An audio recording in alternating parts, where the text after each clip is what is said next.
नमस्कार. काय नाव आपलं? किरण किरणराव. वय किती?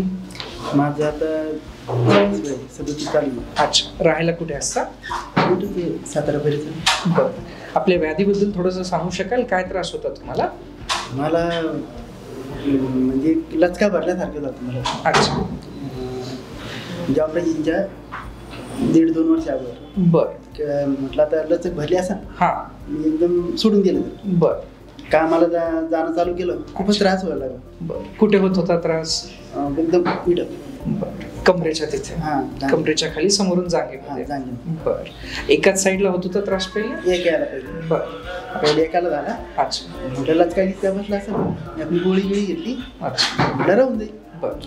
15 दिवस झाले त्या आणखीनच वाढायला लागला. अच्छा. मी काम बंद करून टाकलं. बापरे हे जमणार नाही.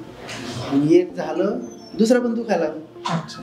अरे म्हणलं यार हे थोडं काहीतरी वेगळं दिसतंय म्हटलं. गेलो दवाखान्यामध्ये. मग त्यांनी चेक केलं. म्हणे तुम्हाला MRI करावं लागेल अशी शक्यता आहे. बरं. मला ते थोडं अजब वाटलं. मला म्हटलं काहीच पडलो नाही काही नाही. ती म्हणजे तुमचा बॉलचा दिसतंय. बरं. ठीक आहे. MRI काढला. ते म्हणजे तुमचं बॉल खराब झालेली. मला एकीनंच होता ना. म्हटलं असं कसं होऊ शकतं म्हणे. मग पुन्हा दुसऱ्या डॉक्टरांकडे गेलो. ते म्हणजे तुम्हाला बॉल बदलाच नाही. मला असं वाटलं की MRI मध्ये काहीतरी प्रॉब्लेम झाला असेल आपण आणखीन काढू मग. अच्छा. डबल काढल्यावर पण ती म्हणे आज न उद्या तुम्हाला करणंच येईल. जोपर्यंत तुम्हाला रेटता येईल तोपर्यंत तुम्ही रेटता नाही. पण ज्या दिवशी तुमचं हद्द संपली की तुम्ही स्वतःच म्हणता की मला ऑपरेशन करावं लागेल. तुम्हाला येऊन भेटलो तुम्ही म्हणे की लगेच आपण चेकअप करून घेऊ म्हणे. आणि लगेच ॲडमिट करून घेऊ. उद्या सकाळी तुमचं ऑपरेशन. चेकअप झालं. दुसऱ्या दिवशी मग ऑपरेशन दोन्हीचं म्हणे होऊ शकतं म्हणे. म्हणलं दोन्हीचं ऑपरेशन थोडं घाबरलो. म्हणलं कसं काय दोन्हीचं ऑपरेशन मला तर सारखी वाटायला लागली. बरोबर. तुम्ही म्हणे की बा तुमची रिपोर्ट एकदम व्यवस्थित आहे. तुमची होऊ शकतात दोन्ही. उद्या रेडी राहा म्हणे ऑपरेशन करू. ऑपरेशन झालं सगळे रडायला लागली ती घरची. किंवा आता कसं व्हायचं काय व्हायचं. भयानक त्रास होता सर त्याच्या अगोदर. म्हणजे खूप त्रास होता त्यांना. घरचे माणसं आमचे रात्रंदिवस दाबायचे पाय. तरी पण रात्रभर जागे राहायची ते. रात्रीभर खूप रडायचो मी. एवढं त्रास व्हायचा मला. मग नंतर ऑपरेशन झाल्यानंतर 4-5 दिवसांनाच चालायला लागलं. ते हे पण घेतलं वॉकरही घेतलं. ऑपरेशनच्या दुसऱ्या दिवशी वॉकर घेऊन चाललो होतो आपण. हा दुसऱ्या दिवशी चाललो होतो. वॉकर घेऊन चाललो. 4-5 दिवसात वॉकर सोडून दिलं. बिना वॉकरचं दोन्ही साईडचं ऑपरेशन झालं असताना चालायला लागले. तर त्यांनाही हिप जॉईंटचा प्रॉब्लेम होता. जसं की आपण अगोदर डिस्कस केलं होतं.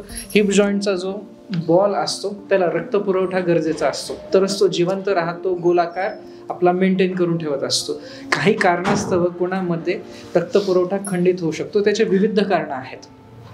तो खंडित झाल्यानंतर हिप जॉईंटमध्ये त्रास व्हायला लागतो. पेशंटला जेव्हा सांगण्यात येतं की तुमचा बॉल खराब होत आहे, त्याचा रक्तपुरवठा खंडित झाला आहे, बॉल मरायला लागलेला आहे आणि सांधा बदलण्याची गरज आहे, पेशंटला पहिले धासकी बसते की झालं तर काहीच नाही, जसं त्यांनी सांगितलं, मी पडलो नाही, काहीच नाही, फ्रॅक्चर नाही झालं, मग माझा बॉल खराब कसा होऊ शकतो. पण असं होऊ शकतं. जेव्हा MRI आपण करतो ते आपल्याला निश्चित कळतं. डॉक्टरांकडे जाऊन कन्सल्ट केलं पाहिजे. ऑर्थोपेडिक सर्जन तुमचा तपास करून बघतात आणि गरज भासल्यास तुमचा MRI स्कॅन काढून घेतात. MRI स्कॅनमध्ये पक्क केल्या जातं. जसं आपण पहिले डिस्कस केलं, जेव्हा दुसऱ्या स्टेज ओलांडल्या जाते तेव्हा आपल्याला ऑपरेशनशिवाय दुसरा काही मार्ग नसतो. सहसा एका सिटिंगमध्ये, एका ॲडमिशनमध्ये एका साईडचा हिप जॉईंटचा बॉल बदलला जातो. दोन्ही साईडचं बदलण्यासाठी जनरली सर्जन्स कम्फर्टेबल नसतात. पण जर सुविधा व्यवस्थित असतील, सिस्टममध्ये कॉन्फिडन्स असेल, पेशंटची तब्येत बरोबर असेल, हा सगळ्यात महत्त्वाचा फॅक्टर. पेशंट तरुण असेल, त्यांच्या सगळ्या अवयवांची ताकद चांगली असेल, हिमोग्लोबिन चांगल्या प्रकारे असेल तर एकाच दिवशी दोन्ही हिप जॉईंटही बदलल्या जाऊ शकतात आणि आपण बदलतो. त्यांचंही तसंच झालं. एकाच दिवशी आपण दोन्ही हिप जॉईंट त्यांचे चेंज केले. ऑपरेशनच्या दुसऱ्याच दिवशी त्यांना त्यांच्या पायावर वजन घेऊन वॉकरच्या सहाय्याने आपल्याला चालवता फिरवता आलं. जसं जसं ते कम्फर्टेबल झाले 3 दिवसानंतर सुट्टी करण्यात आली आणि घरी जाऊन त्यांनी 2 दिवसामध्ये वॉकर सोडून दिलं? घरी वापरलंच नाही, वापरलंच म्हणजे घेतलंच नाही. अच्छा. आता कसे आहात? ऑपरेशनला तब्बल किती दिवस झाले? आता दिवाळीला 1 वर्ष झालं. बर.